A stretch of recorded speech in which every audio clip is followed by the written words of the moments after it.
ফার্স্টে আমি এটা ভিউজের জন্য করছি, কেউ ধরতে পারে নাই। ব্রো কি অবস্থা, কেমন আছেন? ভালো আছি। আপনি কি আজকে স্নো মারছেন?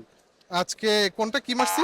স্নো আপনি যে মারেন না, ওই যে ভিডিওর মধ্যে একটা লোশন মেরে বলেন যে স্নো মেরে নেই একটু সুন্দর হওয়ার জন্য। না না, আমি অ্যাকচুয়ালি ময়শ্চারাইজার মারি, ওটা স্নো না। স্নো না, আচ্ছা ঠিক আছে। কিন্তু বিষয়টা হচ্ছে এখানে টুইস্ট একটা, সেখানে আপনি মারেন হচ্ছে ভ্যাসলিন লোশন বাট বলেন ময়শ্চারাইজার। হ্যাঁ, ফার্স্টে আমি এটা ভিউজের জন্য করছি, কেউ ধরতে পারে নাই। বাট ভাইয়া খুবই ক্লেভার, এটা ধরতে পারছে যে এটা ভ্যাসলিন লোশন ছিল। তো পরে আস্তে আস্তে আমি ময়শ্চারাইজার আনছি, এখন আমি ময়শ্চারাইজারই দেই, আর লোশন দেই না। মানুষজন বুঝে গেছে প্র্যাঙ্কটা। তাহলে আপনার রূপের রহস্য কি? ময়শ্চারাইজার। হ্যাঁ, ময়শ্চারাইজার দিলে স্ক্রিন হাইড্রেটেড থাকে, দেখতে ভালো লাগে। এই যে আপনি মনে হয় দিচ্ছেন, খুব সুন্দর লাগছে। সিরিয়াসলি গাইস, আজকে আমরা জে ডট পারফিউম লঞ্চিং এসেছি। তো জে ডটের ফ্রেগনেন্সগুলো কি আপনার ফিল করা হয়েছে? আমি এখনো ট্রাই করি নাই, বাট লুক অ্যান্ড ফিল দেখে মনে হচ্ছে ভালো হবে।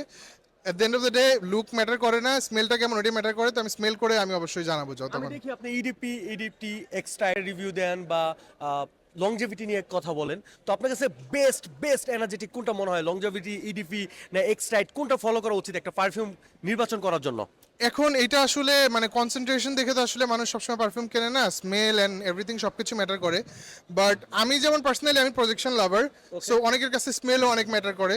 তো আমার মনে হয় যে যার যেটা পছন্দ ওই ওয়াইজই পারফিউম কেনা উচিত। আর দেন পারফিউম খুবই সাবজেক্টিভ একটা ম্যাটার। তো আমার মনে হয় এটা যার যার পছন্দের উপর ডিপেন্ড করে আর কি। ওকে ওকে। জেডোটের ফ্রেগনেন্সের যে নোটসগুলো আছে সেগুলো কি আপনি দেখেছিলেন যে কি কি নোটস দেওয়া হয়েছে? এখনো দেখি আমি, আই জাস্ট পপড ইন, আমি দেখবো তারপরে I will let you no.